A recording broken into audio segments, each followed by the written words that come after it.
huzur evi istiyorum. Ama beni götürmediler. Demiyorum. Eskiden bak burada çalışan kadın. O beni mahvetti. Onun yüzünden bıraktım. İnadımdan böyle yapıyorum.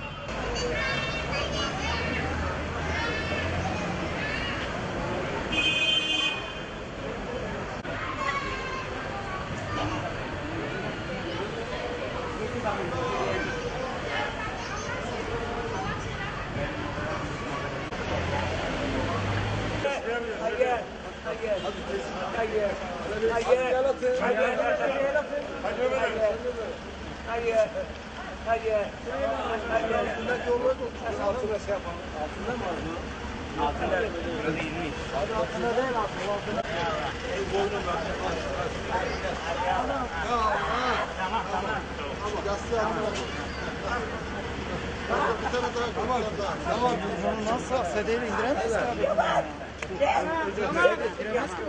Tamam. Ne biçim bağlayacak bunu? Bağla.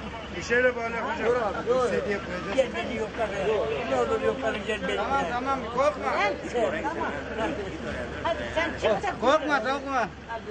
Hadi gelin beyler. Hadi bağlayalım. Dur bağlansın da. Gel kardeş gel.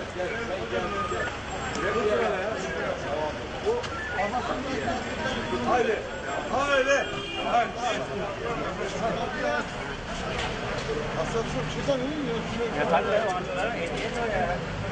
Oraya götüren de böyle dışarıdan çıkartıyor.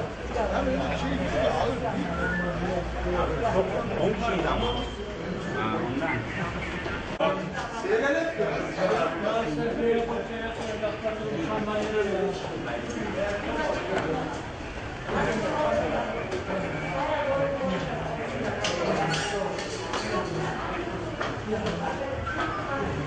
Burası kimin?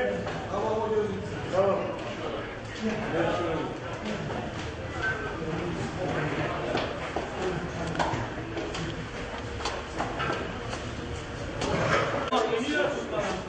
Bir kişi daha gelsin.